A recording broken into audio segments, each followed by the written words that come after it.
잠들지 못하는 밤, 역사 속으로의 시간여행, 역사 읽어주는 여자입니다. 드디어 오늘 토마스 홉스의 마지막 편입니다. 여러분 잘 듣고 계시죠?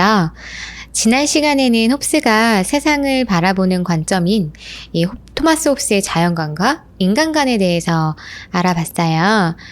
오늘은 이 홉스의 이 자연관과 인간관을 토대로 해서 자신의 이론을 어떻게 세상과 국가에 적용했는지에 대해서 살펴보도록 하겠습니다.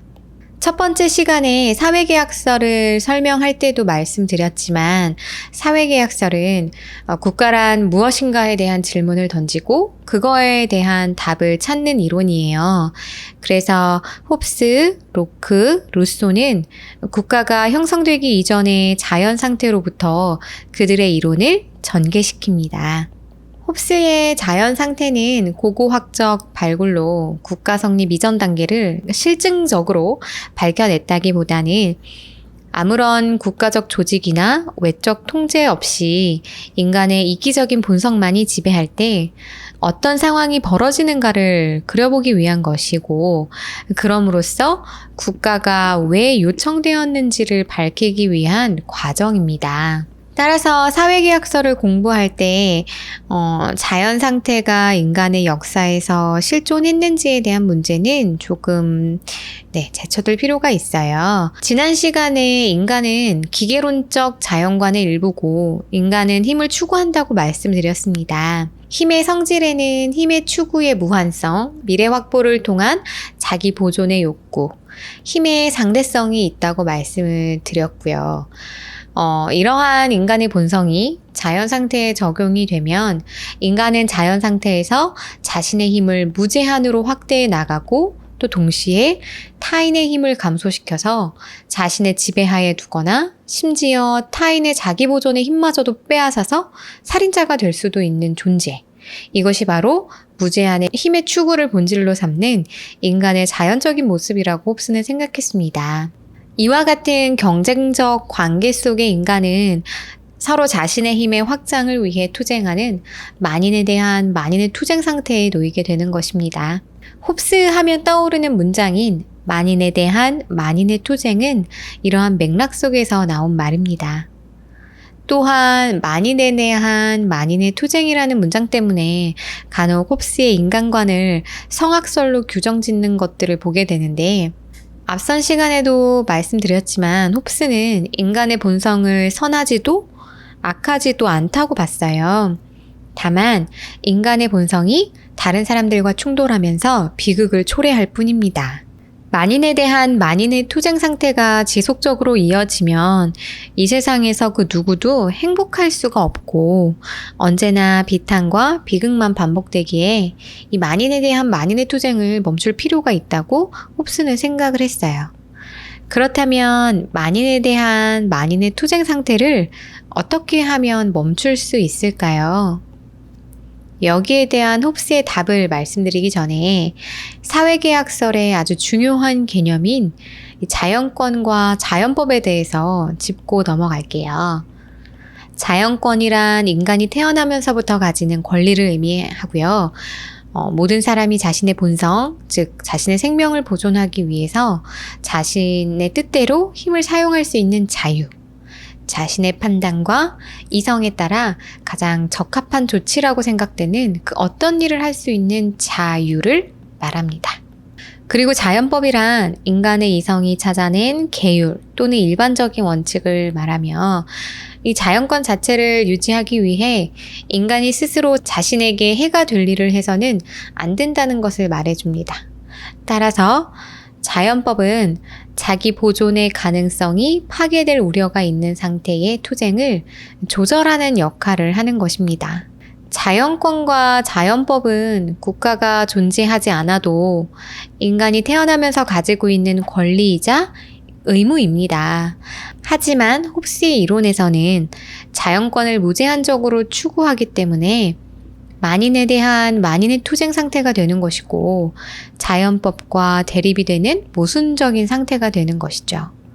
이러한 모순에서 벗어나고 타인과의 투쟁에 따른 죽음의 공포를 벗어나는 유일한 방법은 서로가 서로를 죽이지 않겠다는, 상대방의 힘을 빼앗지 않겠다는 약속뿐입니다. 내가 강압적으로 타인의 힘을 뺏지 않고 타인 역시 나의 힘을 뺏지 않는다는 상호의 약속, 즉 이것이 사회계약설의 가장 핵심인 계약입니다. 인간은 이러한 계약을 맺어 무한한 힘의 축으로 인한 만인에 대한 만인의 투쟁 상태를 벗어날 수가 있고요. 모든 사람은 달성될 가망이 있는 한 평화를 얻기 위해 노력해야 한다라는 이 맹세 아래 행해지는 계약에 의해서 생존을 유지할 수 있습니다. 하지만 구독자 여러분들도 아시다시피 약속이란 건 한 사람이 파괴한다면 그 의미가 없어지는 것입니다. 그렇다면 이러한 약속이 깨지지 않도록 계약장 중에 한쪽에 의해 의미적으로 파기될 수 없도록 하기 위해서 무엇이 필요할까요? 네, 그것이 바로 국가입니다. 우리가 회사를 다니면서 근로계약서를 작성하잖아요. 근로계약서도 일종의 약속이고 이 약속을 어기면 우리는 이제 법에 의해서 처벌받는다라는 사실을 알고 있습니다. 하지만 법에 의한 처벌 수위가 거의 없다시피 해서 구속력이 존재하지 않는다면 과연 누가 그 계약을 지킬까요? 계약의 이행 여부는 한 개인의 양심에 따를 수밖에 없는 것이죠. 그렇기 때문에 홉스는 계약이 의미가 발생하기 위해서는 형성된 계약 내용은 더 이상 계약자들이 임의로 바꿀 수 없는 강력한 구속력이 필요하다라고 생각을 했어요. 그런 구속력은 계약자들의 힘 너머에 존재하면서 그 어떤 경우에서라도 그 계약이 이행되도록 할 수 있는 최고의 힘은 강제력을 수반해야 된다라고 생각을 했습니다. 즉, 국민들의 계약에 의해 형성된 국가일지라도 일단 형성된 그 국가의 최고 권력은 계약자인 국민들의 권리 위에 서서 그들의 자연권의 일부를 제한하고 구속하는 힘, 마치 괴물이나 거인과도 같은 힘을 지녀야 하는 절대 권력이 필요한 것이죠. 그것이 바로 리바이어던입니다. 이 부분이 이 같은 사회계약서를 주장했던 로크와 루소와의 주장과도 가장 상반된 부분이에요.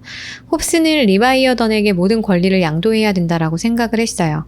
하지만 모든 권리를 양도했다고 해서 리바이어던이 국민을 마음대로 할 수 있는 것은 또 아니었습니다. 리바이어던의 탄생의 목적은 생명, 신체, 생존을 보호받기 위한 수단으로서 탄생시키는 것이지 절대 권력 그 자체를 목적으로 탄생시키는 것이 아니기 때문이에요. 예컨대 전쟁으로 인해 국민들이 생존에 대한 위협을 느낀다면 리바이어던의 존재의 의미는 없어지는 것입니다. 리바이어던이 어떤 형이상학적이고 절대적인 진리, 가치 또는 신의 의사를 실현시키기 때문에 국민들이 복종하는 것이 아닌 보호해주기 때문에 복종하는 것이죠. 보호가 끝나면 복종도 끝납니다. 이 점에서 왕권 신수설을 근본 이념으로 하는 절대 왕정과 이 홉스의 절대 권력은 구분지어집니다. 첫 번째 시간에 이제 프랑스로 망명했을 때 당시 홉스의 주장이 왕권 신수설과 달라서 이 프랑스의 왕당파들에게 미움을 샀다라고 말씀드렸었는데 그 이유가 바로 여기에 있어요.